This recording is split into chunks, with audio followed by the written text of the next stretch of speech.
Believe it or not, once upon a time, Knuckles was one of the most popular, coolest characters in the entire Sonic series. This was before Sega basically turned him into a thick-skulled idiot without really taking advantage of the comedic potential that such a characterization could have, the way that Sonic Boom did. But in the mid and late 90s, the Red Dread Echidna still had his dignity, and more importantly, he had a mysterious past that Sega had never really elaborated on, making him ripe for exploration. Because of this, Sega was actually a lot more lax about what sort of stories they would approve for him when compared to Sonic. It is because of this that Ken Penders used the Knuckles comic as a means to insert a lot of his own original ideas into the comic. Why do I bring this up? Because this book is gonna get weird, and it's gonna get messy, and eventually it's going to lead into a lot of weird and messy issues for the Sonic comic at large. But yeah, the Knuckles standalone series, issue 1. Once again, we have an issue cover that manages to intrigue me on its contents, and it's actually very nicely composited, with Knuckles running from what appears to be some sort of alien invader, with a cloaked figure looming over everyone. We once again open up on a text page letting us know that this is picking up not long after the original Knuckles miniseries, and I will say in its defense that I can at least read this one relatively easily, though the font choice is still a little off-putting. The comic opens on Knuckles' father, Locke, running into a control room where an alarm is blaring loudly. When he looks at what's happening, he discovers some sort of invading force on the island made up of cloaked figures riding flying saucers and robots similar to the ones that Enerjack had created when Knuckles was fighting him. He refers to them as the Dark Legion and decides that he has to get in touch with Archimedes and Knuckles to let them know what's going on, without actually letting Knuckles know what's going on. Cut to the two in question, just enjoying a relaxing sit-down, with Knuckles actually taking a moment to unwind. It doesn't last long, however, as Archimedes is given a telepathic communication from Locke detailing the situation, and he tries to tell Knuckles that he has a bad feeling, not wanting to reveal any details to Knuckles about his father. Luckily, he doesn't have to, as Knuckles hears a sound nearby and the two go to investigate. And then we jarringly cut to the past. Back to Dimitri's original attempt to get the Council to agree to his wish to use his Chaos Suction device to drain the Chaos energy of its power, enough to lower the island to the ground again. Only this time we see the scene from the perspective of Dimitri's son. Yes, he has a son. I understand your confusion, since the last flashbacks we had with him didn't even hint that he was a family man, and only makes me question his sudden sanity break even more. Cut back over to Knuckles and Archie and get ready for a lot of rapid cutting, folks. The two of them follow the noise, with Archie noting that Knuckles' senses are a lot sharper than he initially thought, and they come across a massive procession of those saucers, tanks, and robots we saw on the monitors at the start.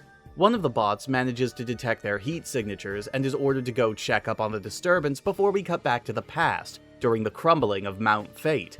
Dimitri's son, referred to here as Menaker, breaks down sobbing at the ruins of his father's grave, heartbroken as he's led away, and then we cut back to Knuckles and Archie as they poof away from the robot looking for them, reappearing a good distance away, though the robot has already located their heat signatures again. Archie wonders vaguely if this has anything to do with potential blood feuds they were dealing with 400 years ago. Which we cut to during the technology purge, showing that not all Echidna were happy about the government breaking into their homes and forcibly carting away every single piece of tech that they owned. While Menaker is only too happy to hand over his Genesis gaming console, available now at any of these fine retailers, it's revealed that he's hoarding a good bit of tech for himself for some sinister purpose in his home. Once again, we cut back to Knuckles and Archie, who are bouncing around disorienting the robot's heat sensors. When Archie appears on its shoulder, distracting it, Knuckles slams it in the face, throwing it back into a group of the robed figures. The two decide that a hit-and-run strategy might be the best thing to do here and take off into the woods as the apparent leader of this group orders his troops to get after them. And we cut once again to the past, where Menaker's cousin, Steppenwolf, tells his father that he's caught wind of opposition to their plan to essentially downgrade their entire civilization back to the pre-tech era. Steppenwolf even points out a very obvious cloaked figure walking down an alleyway, but apparently only Steppen follows him to see what's going on, finding a gathering of similarly cloaked figures talking about leading a battle against the Council to get their game systems back, and all the other tech that was stolen from them as well. Of course, Steppenwolf isn't exactly a stealth guy, so he ends up giving away his position and the techno-cultists give chase, firing at him with frickin' laser beams. And cut back to the present, where Knuckles is with the Chaotix, getting them up to speed on what's happening. When they hear the army approaching, they shuffle up into the trees to hide and wait for an opportunity to strike, except for Archie, who vanishes from sight, leaving Knuckles wondering if he knows something that the rest of them don't. While Vector gets spotted right away because he doesn't think to actually hide himself in the branches, the Chaotix do a pretty good job of making a nuisance of themselves, taking out several of the guards, but they're quickly overwhelmed by numbers. Knuckles calls for a tactical retreat since they know the terrain better than their opponents. Cut back to the past again, where Steppenwolf is escaping on one of the flying saucers that the rebels are using, but gets shot down into an alleyway, with the cultists actually showing some intelligence in wanting to go down there and check for a body. Though I really do have to ask how they're able to keep their cult a secret when they're wantonly flying these saucers around town, where anyone could see them and causing explosions like that. I find it hard to believe that these streets are just abandoned like this. And we cut back to the present one last time, where Knuckles and the Chaotix are confronted with another large group of rebels, who apparently know this island about as well as they do. Knuckles, not faced with any other options, tells the Chaotix to cooperate, and they surrender as the cloaked figures command. And then the leader of this force makes his presence known, Kragok, a cybernetically enhanced echidna who has one of the coolest looking designs that the comic has given us thus far. So this is a pretty okay start to the Knuckles series, but it is very dependent on you being familiar with the Knuckles mini and backup stories that preceded it if you want to have any idea how this whole thing started. And I can only imagine that the book wasn't really targeted towards casual or new readers. It was mostly just something to try and get already loyal fans of the Sonic book to plop down another monthly subscription fee. Its biggest problem is a lack of focus. I've already made it clear that I don't really like the constant switching between scenes that some of the stories do, but this one at least only changes between two, the distant past and the present. It does do a good job of showing how generalized Knuckles' understanding of his own history is, as there was no mention of any sort of unrest in their society when we were first told about this event, which I appreciate, though I must confess, Echidna naming conventions are strange. Steppenwolf, Miniker, I had to keep backtracking to find the names to make sure I was getting them right while writing this script. But the constant shifting is just too fast. It feels weird going from past to present with only 1 or 2 pages to go off of. It's not so bad with the present scenes, because that at least is a single scene that flows nicely, even when you take away all the past stuff.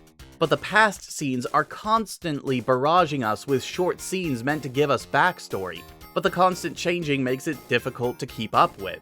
Credit where it's due though, I do like the fact that it's building off of what came before, and as a start, it definitely has me intrigued as to where the story is going to go next. Artwork this time is all around excellent. Manny Galan and Andrew Papoy hit it out of the park with this one, and I really don't have any significant complaints about anything art-wise in this issue. It's all done really well, with the only real nitpick I have being that there are times when some of the characters get kinda toothy. It just looks weird seeing such big, perfect chompers on these characters for some reason. And I guess there's also the fact that a lot of characters in the past scenes look real similar to each other, but that's an issue that the Echidna Society would have for a good long while in the comic, regardless of who was handling art duties. Pretty much everyone would be built off of Knuckles' design, with a few exceptions, regardless of their age or profession. If you stripped off the clothing or accessories many of these characters were wearing, you'd be hard-pressed to tell them apart from one another, honestly.